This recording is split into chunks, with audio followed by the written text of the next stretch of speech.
Hi there. I'm back. It's the 1st of September, and it kind of feels like since I did that 40-day Feeling Fully Human challenge, it feels like a long time ago because I guess I just gave myself space to kind of be with myself, to be in the moment, to chill out, to not be thinking about where am I going next, where have I got to get to, what are my challenges, what are my goals. God, that's tiring. And actually, where I've been is allowing myself to just gently sink into a process, which I now realise I am in without me having made that happen, without me having forced it. But I call it the great softening. Sounds like something out of Narnia or something, doesn't it? But it feels like that. It feels like I'm in a process of softening, of relaxing, of releasing, of easing into stuff, and I don't want to stop that happening by going back into push or drive or feeling like I must or I ought or I should or I've got to do stuff.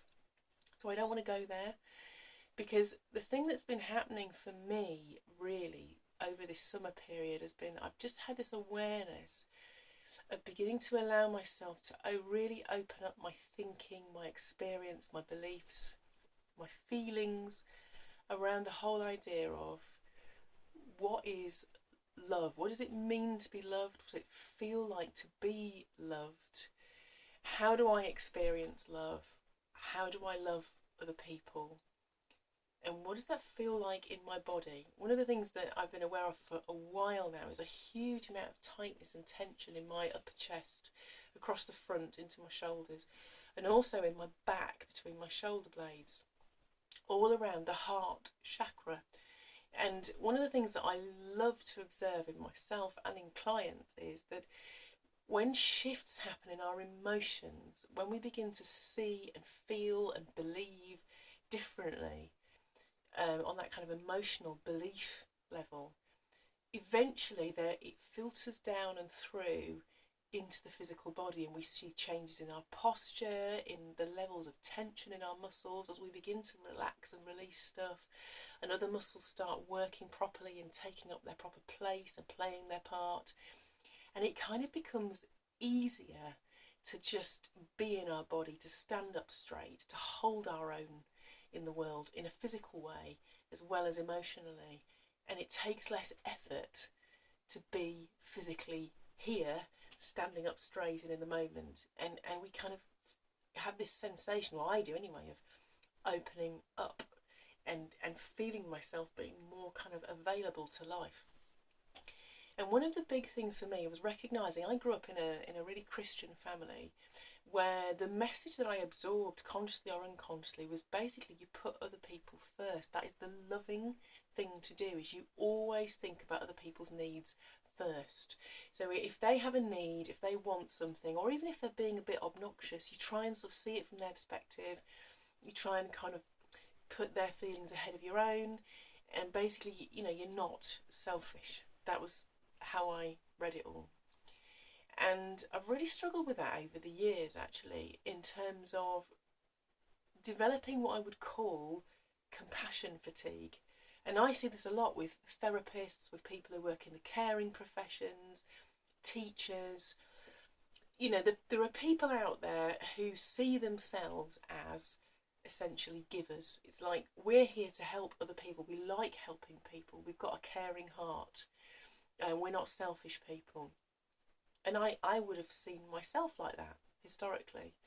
Um, and yet, when I'm working with people, or when I'm deeply with myself in a way that gets underneath my consciousness, because, on a conscious level, this is who we are. We listen to other people, we care about them, we show sympathy, we show empathy, we're understanding, we want to help. But something is going on a much deeper level that we're not often in touch with, we don't acknowledge to ourselves. I feel it in myself, and I call it compassion fatigue. And it's that deep feeling of weariness and overwhelm that happens when we've been listening to other people's problems, we've been sympathising with other people, we've been trying to help other people, giving to other people all day long, day after day. And we want to do that, but there is something in us that's somewhere saying, and it's a tiny little voice that we just shush. We don't listen to it. But it's saying, what about me? When does anybody listen to me? When does anybody really pay attention to me? When does anybody put me first? And there's that deep sense in us of the pain of our unmet need. A friend of mine was telling me about going on a course where basically what happened was, in a nutshell, one person closed their eyes and just allowed their body to begin to move how it wanted to move, and the other person just witnessed that. And she said she's obviously very, very, very attentive to other people. So when she then began to describe to this lady in depth, in detail, what she had observed in the way that her foot was moving, she said this lady just collapsed in a heap and burst into tears, because what it said to her so deeply was, when does anybody ever notice me like that? And I bet you've had that feeling sometimes of like you could be really struggling, really low, feeling yourself really on the edge, and it's like nobody notices. I just put my cheerful face on, keep going, because I'm not a selfish person. I get on with my life, I put other people first.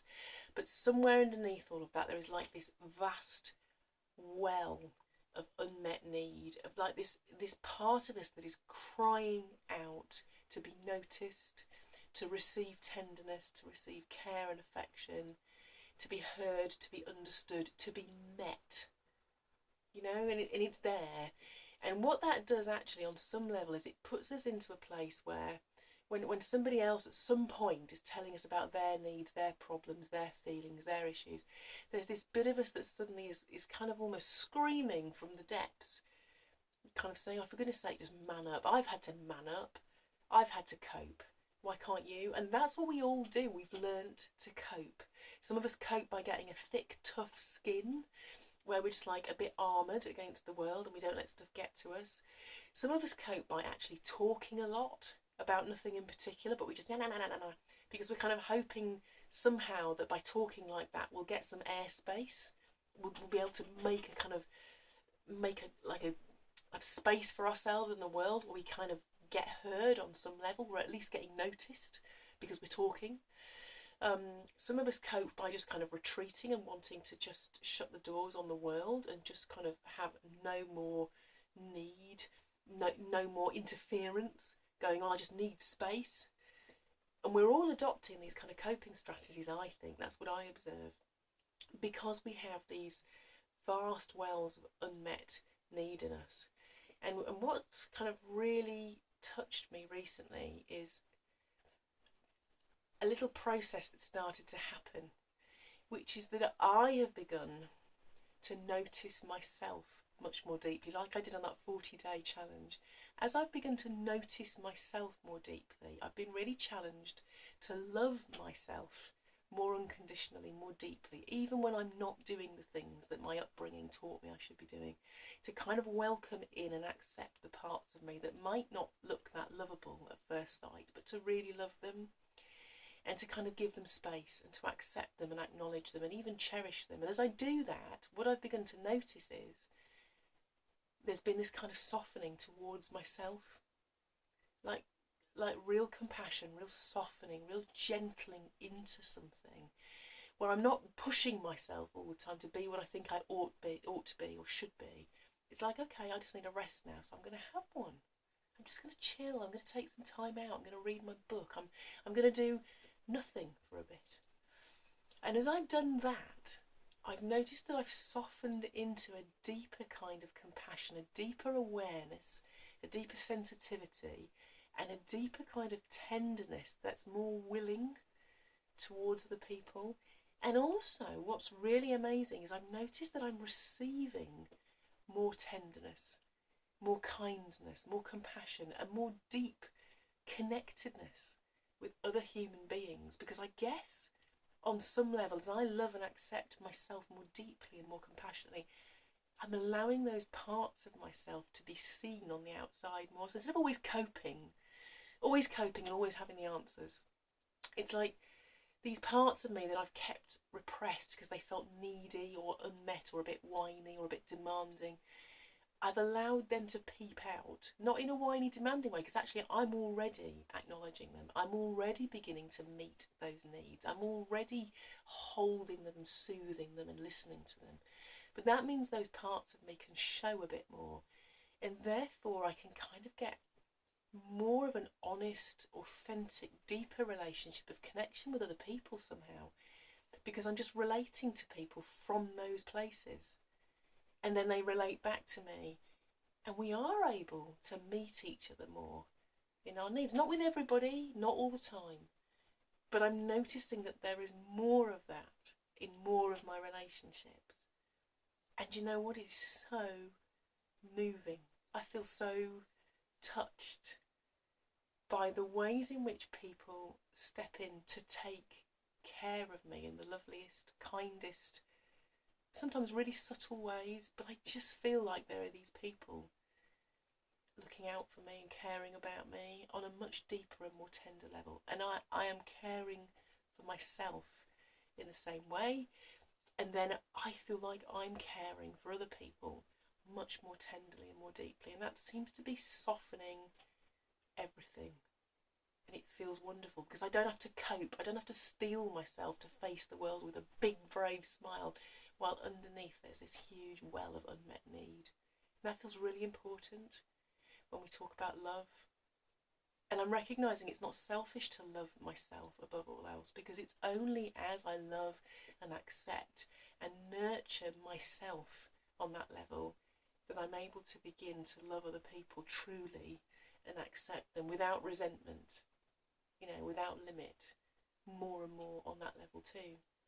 So that's me, that's where I'm at. And I guess I'll probably share a little bit more about all of that process as time goes on. But I just also wanted to say, for those of you women out there who've been watching these videos, hopefully you've got the emails about the 19th of September. We've got a whole day, totally free, no cost for women, on the 19th of September at Tetford in the Village Hall there. It's not called the Village Hall, it's called Hamilton Hall, but it is Tetford Village Hall.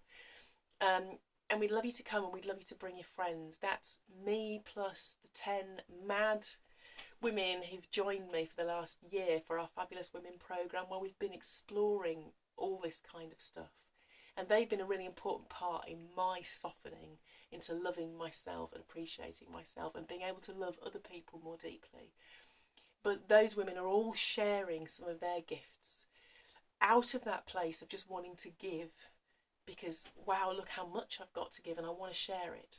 So if you fancy a whole day out, just allowing yourself to be loved, just blessing and giving to yourself from that place of self-acceptance, do come and join us. We'd love to see you.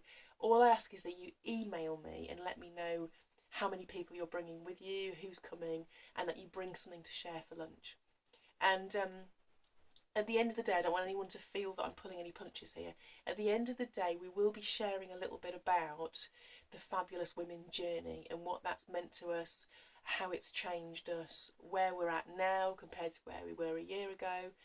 And there will be an invitation for those of you who would like to think about joining the programme for the next year, becoming part of that experience, because we believe it's really life-changing and it is really worthwhile. It's a really challenging but really life-changing experience, and I know that some people will want that. But I want to be really clear, it's not about getting you in on false pretenses and giving you a free gift so that you feel obligated to do something you don't want to do or you can't afford. That's not the point. Please be reassured that is not the point. The point is, we want you to have a really great day out. We do want to share something with you about this last year and how profound it has been in changing our lives, because we believe that for some people, when it's the right time, the right place, when it feels right for you, there will be a sense that you want this, and we want to give you that opportunity if it's right for you. But that's simply, straightforwardly, honestly how it is. We don't want you to feel any pressure. So if you'd like to come to that and begin to kind of explore more ways in which you can love yourself, accept yourself, and enjoy being you and giving your gifts to the world, come join us on the 19th, because we'd love to see you. All right, but in the meantime, take good care. Enjoy the 1st of September and the new school year and all that lies ahead. It feels like this is going to be a really interesting autumn. So watch this space and I'll connect with you again soon. Bye.